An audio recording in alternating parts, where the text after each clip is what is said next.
is Sunday, and no, I'm not camping this weekend. Yesterday, my son asked me to take him and my daughter to the Final Fantasy concert, performed by the Indianapolis Symphony Orchestra, and that didn't allow us to go camping. Had so much fun with both of them, and we went to the Hilbert Center and had a fantastic time. So here we are on Sunday, and even though I can't go camping, I'm going to do some upgrades and some maintenance on the Airstream. So you get to see what it is. One of the items I'm going to put on is this. Last week I put on a SmartPlug, upgraded it so it's nice and shiny on the side of the Airstream, and then below it is the data connection, which is plastic and just didn't go with the vibe or the look. And so I plan on replacing that. I don't know if it's going to fit or not, but we're going to try it out and figure it out together. And so I'm going to put this on and a few other maintenance items. And so buckle up, and maybe you can pick up a few tips and ideas of what to do or what not to do with your RV.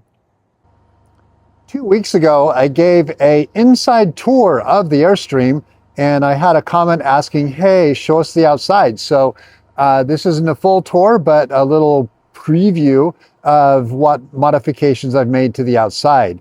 Last week, I put on this water heater door, stainless steel, looks all nice and fancy, very happy with that. Next to it is a stainless steel cover over the outside receptacle, and very happy with how that looks. Let's go up here to the front, and the only modifications I've made is you can see behind the propane tanks is a porthole shaped aluminum panel which shows my big red number provided by Riveted Airstream, which I'm so grateful for, so happy how that's worked out. I wanted it to be permanently mounted, and that's the only spot I could find that it would stay on, and it has stayed on. Very, very happy with that. Over on this side, you can see that stainless steel door that opens up to the water fill area, so I can fill my water. And then on top of it is the chrome SmartPlug that I installed last week, and hopefully the one below it, the data port, will be nice and shiny and chrome at the end of today. And back here is the Aircrafter water inlet, and below it is a Aircrafter inlet for the black tank flush, providing a match set. I think that looks great. I actually had phyloform corrosion on the gray black water tank flush, and the only way I could think of to completely hide it is to cut away the aluminum with this larger inlet from Aircrafters, and I'm happy with the way that's turned out. And then next to it, you'll see the exterior stainless steel door for the outside shower. Very happy with that. And then below that is the standard furnace outlet, no changes there. On the back is this stainless steel cover over the bumper cover. It says Airstream on it, Airstream factory service, installed that for me. Very happy with the way that looks. This is a outside vent for the stove. That used to be plastic, upgraded it to stainless steel. Very happy with the way that turned out.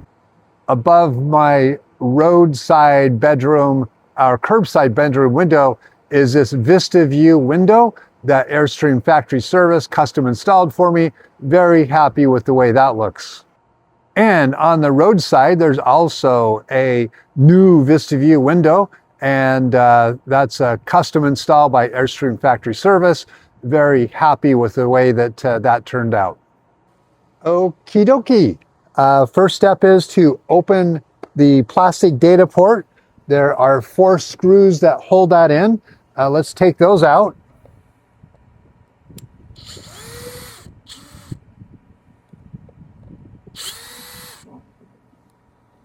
One,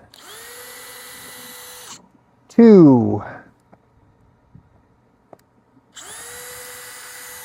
3, Not so bad. Now the screws are out. Let's grab hold, pull it out, and looky there. There we have it. Let's take these, we have satellite and TV labeled with the RCA cables. Let's take off the satellite one, unscrew it. You can see that. And take off the TV.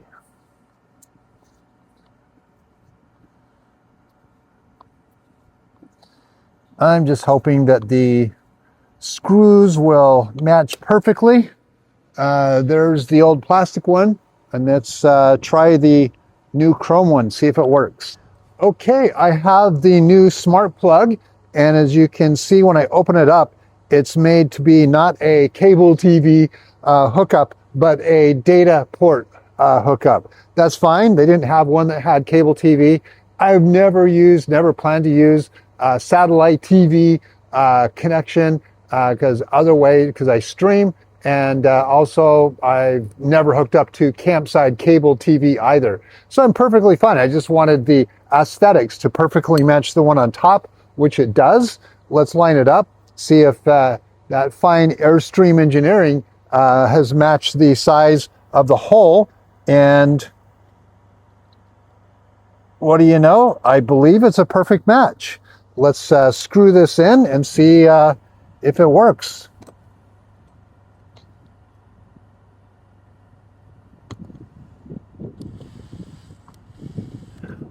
Start at number 1. Start at number 2. Start at number 3.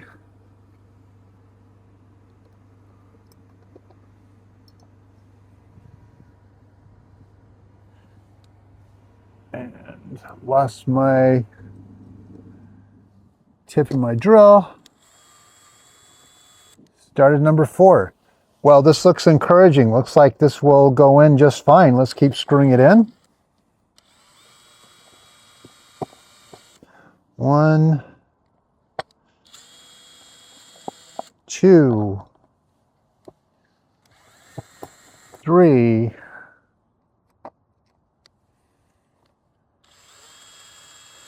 4, almost there. Let's completely tighten those up. 1, 2, 3, 4. Last little bit.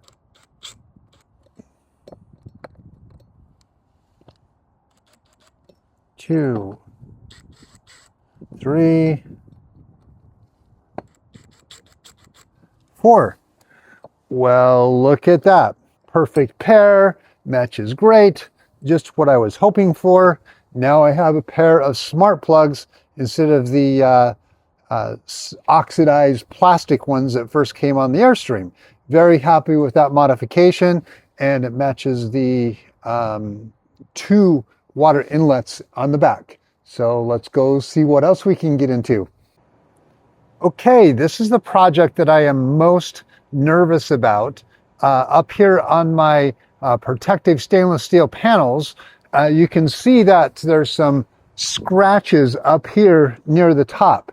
And those are caused by me. There was some deep water staining when I first got the RV, and I thought, I know, I'll use some stainless steel cleaner and my little scouring pad from the sink, and I created these scratches. So I was just kind of heartsick about it, thinking, wow, what can I do to fix those? And I'm really nervous if I'm going to do anything, it will make it even worse. And so what I got is this here, Scratch Be Gone homeowner kit, first aid kit for non-coated stainless steel. And that is the key, is it coated or not coated? And so I bought this kit because it has some test strips to say, hey, if it's coated, you do not want to use this product on it. And so here are the test strips, and it says, you know, what you do is you gently rub the test strip against the grain, and to see, you know, what the color is. If it's gray, it is, there we go. If it's gray like that, it says it is not coated, which means I can use it. So here I am, where the rubber meets the road. And am I going to fix it, or am I going to make it even worse? I think the first step would be to thoroughly clean the panel and make sure I don't have any road grime contributing to the fix. Take this off here and here.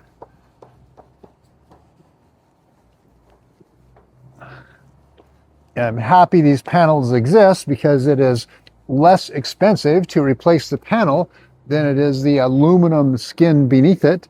And I actually have had the aluminum skin replaced on both sides by Airstream factory service because there was some cracking on the aluminum itself, which has been fixed. I was very happy for the service they provided. I think they did a great job. Let's clean this part down here. And make sure we are nice and clean. Okay, next I thought, you know what, I'm going to test it on an area that's not quite so visible to see if it works okay. It won't be so visible, and I can stop while I'm ahead. Here is the special lubricant or polish. It says to put it on the panel, on the pad in an S pattern, and then gently rub it against the aluminum.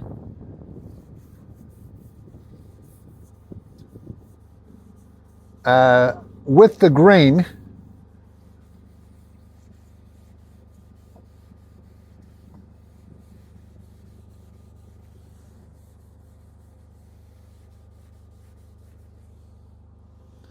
Doesn't look so bad. Take a look at it.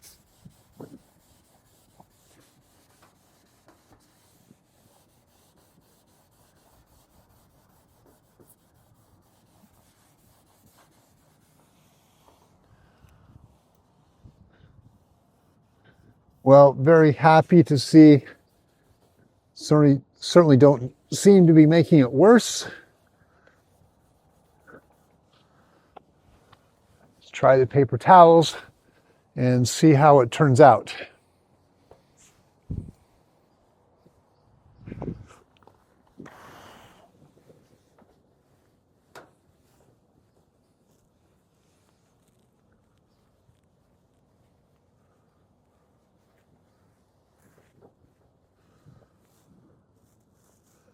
Okay, not so bad.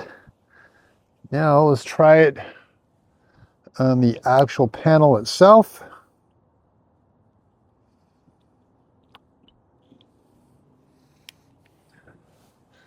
And play the suspenseful music now.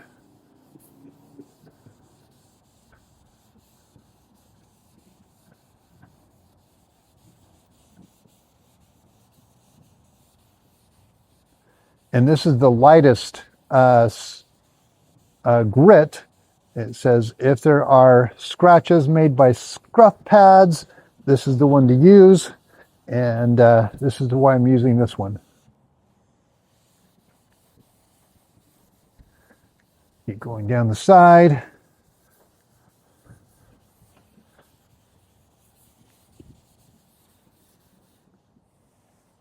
Step back, take a look. I think the real test is after the paper towels. Let's wipe it off, see how it looks. Okay. Let's use the trusty Windex. Wipe it off. See how much damage I have undone or done.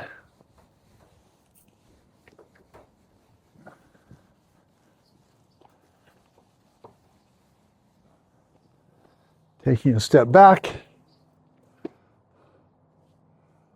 Okay, well, not bad. Definitely an improvement. I can still work on that, but I think that so far, thumbs up. Okay, here is the next task. when I got the wheels exchanged on the Airstream, went from 15-inch to 16-inch wheels that come off the Classic at Airstream Factory Service, it changed the height of the Airstream. And so what it was doing, it looked like it was going down a little bit. And I adjusted the height of the hitch, and I think I overdid it. So the job right now is to readjust the hitch, the height of this hitch, so it is one notch lower than it is right now. See those two bolts right there? I have to take those off, reposition it so it's lower, and then put them back through. And so when I'm done, you can see that hole at the bottom will no longer be able to see that. So let's get right to it and see if I can get these bolts out. I have a socket wrench and a big wrench to fit the size. Put this one on, and this one. Set the ratchet for the right way, lefty-loosey.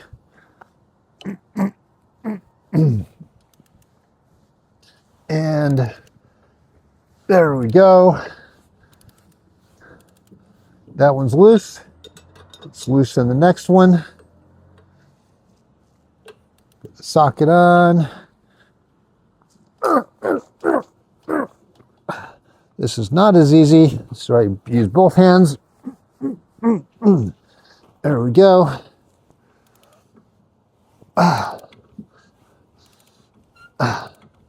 Great. That is starting to come off. Let's see how that works. Okay, the top bolt is out. The bottom bolt, taking off the nut, and take off the washer and the lock washer.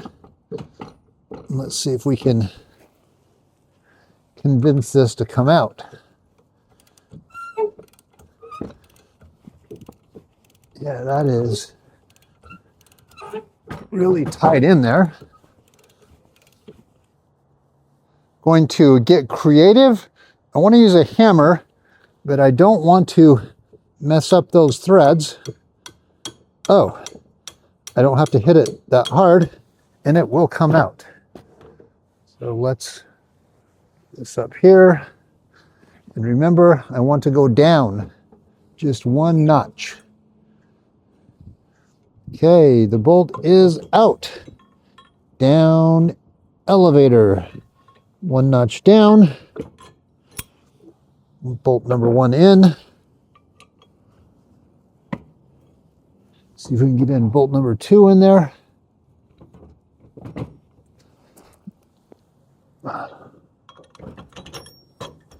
Bolt number two in. Fantastic. Let's put those nuts back on. Okay, the nuts are on. Let's use the big wrench. See if we can tighten those up.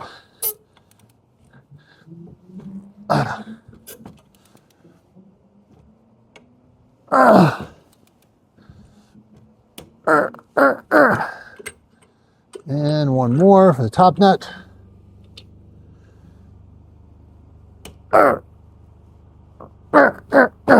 Okay, that's on. Let's tighten the bottom one.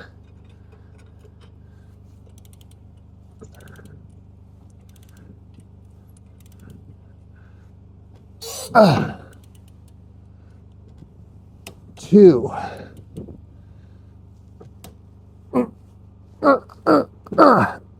Three. Okay, that's it. That should be a better height. We'll look at it on the road when we go traveling next week. But so happy to have that done. Easier to do that here than in the campground. The next maintenance task is to get up on the roof and look at the air conditioner and see if it needs any cleaning or any service adjustments. I moved the ladder back towards the back, had a unimpeded pathway to get up on the roof. I am now safely on the roof. I did not fall over. And the first step is to take the Phillips screws out of the air conditioner top to see what it reveals. So drill.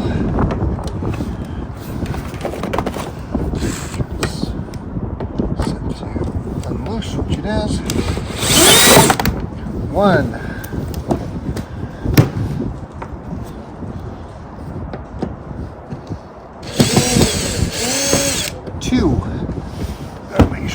put these in a special spot so they don't get lost.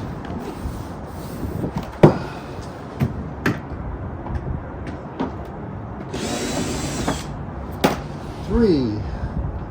Make sure it doesn't fall underneath the solar panel. 3 down, 1 to go.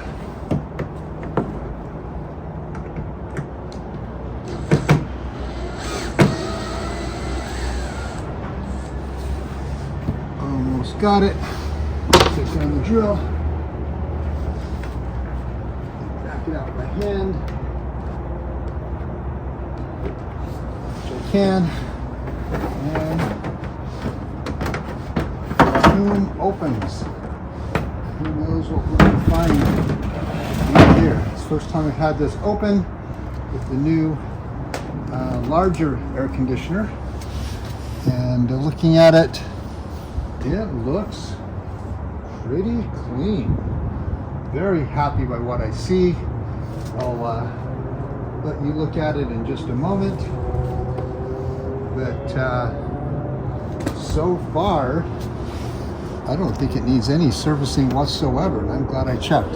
So let me bring the camera over so you can see the condition of the coils and the condition of the air conditioner.